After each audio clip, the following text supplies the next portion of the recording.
Hello all, నమస్తే. Welcome back to Sowji Tricks. మరికొత్త వీడియోతో మేము ముందుకు వచ్చేసాను. అదే రాగి చాకో కేక్ ఎలా తయారు చేసుకోవాలనే ప్రాసెస్లో చూసేద్దాం. ఫస్ట్ ఒక గిన్నె తీసుకొని అందులో బెల్లం తురుముకొని ఇలా ఒక కప్ వేసుకోండి. ఆ కప్తోనే ఒక కాచి చల్లారబెట్టుకున్న పాలు బాగా కలపాలి. అంటే బెల్లం కొంచెం గడ్డలుగా ఉంది కదా, మొత్తం కలిసేలాగా బాగా కలుపుకోవాలి. ఇలా రాగి కేక్ చేసి పెడితే వాళ్ళు ఉత్తి రాగితో మనం చేసి పెట్టిన ఏవి తినరు కాబట్టి ఇలా చేస్తే బాగా తింటారనమాట. ఈలోపు ప్యాన్ అయితే ప్రీహీట్ చేసుకుందాము. దానికోసం లో ఫ్లేమ్లో పెట్టుకొని ప్యాన్ ప్రీహీట్ చేసుకుందాం. నెక్స్ట్ మళ్ళీ అదే కప్పుతో ఒక కప్ పెరుగు అయితే వేసుకొని 3 కలిపి బాగా కలుపుకోవాలన్నమాట. నెక్స్ట్ రాగి పిండి కూడా అదే కప్తో తీసుకుని ఒక 2 స్పూన్స్ కోకో పౌడర్ కూడా యాడ్ చేసుకొని కొద్దిగా బేకింగ్ పౌడర్ కూడా వేసుకొని ఇవన్నీ కలిసేలాగా బాగా కలుపుకోవాలి. నచ్చితే నెయ్యి ఆర్ ఆయిల్ కూడా వేసుకోవచ్చు.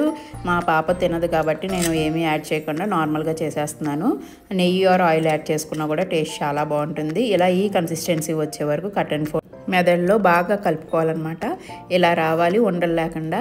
ఇలా వచ్చిన తర్వాత ఒక ప్యాన్ తీసుకొని దానికి కొంచెం నూనె అప్లై చేసి బటర్ పేపర్గా వేసుకోవచ్చు, లేకపోతే కొద్దిగా గోధుమ పిండి ఏదైనా పిండి వేసుకొని మొత్తం ప్యాన్లో మొత్తం సర్దుకోవాలన్నమాట. తర్వాత మనం ఆల్రెడీ రెడీ చేసి పెట్టుకున్న కేక్ మిక్స్ని ఇందులో వేసేసుకోవాలి. మొత్తం కొంచెం బబుల్స్ లేకుండా ఇలా ఒకసారి కొట్టుకుంటే సరిపోతుంది. తర్వాత ఆల్రెడీ ప్రీహీట్ చేసుకున్న దాంట్లో మనం ఈ కేక్ బ్యాటర్ని పెట్టేసుకుని ఒక 20 to 25 మినిట్స్ లో టు మీడియం ఫ్లేమ్లో అడ్జస్ట్ చేసుకొని పెట్టుకుంటే సరిపోతుంది.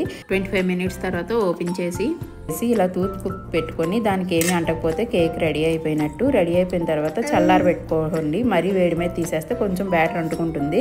సో కొంచెం చల్లారిన తర్వాత తీస్తే దాని టేస్ట్ అనేది కరెక్ట్గా తెలుస్తుంది అనమాట. సో కాసేపు ఒక 10 మినిట్స్ అలా చల్లారేదాకా వదిలేసేయండి. వదిలేసిన తర్వాత 10 మినిట్స్ అయ్యాక ఇలా తీసుకొని పక్కకు తీస్తే మనం కొట్టక్కర్లేదు కూడా, ఇలా అనంగానే వచ్చేసింది. అంత బాగా కుక్ అయిందనమాట. చాలా బాగుంది టేస్ట్ అయితే. మా పాప అయితే ఇష్టంగా తినిందనమాట, అంత బాగుంది.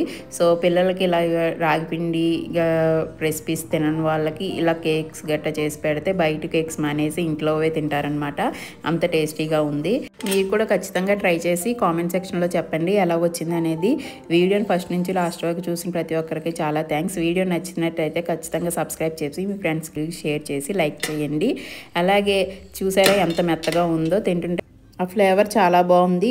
బయట బేకరీస్లో టేస్ట్ లాగానే ఉంది, వెళ్ళిపోతుంది. మా పాపకి అయితే పెట్టాను, చాలా మంచిగా తినింది అనమాట. నచ్చితే సబ్స్క్రైబ్ చేయండి. Thank you, bye.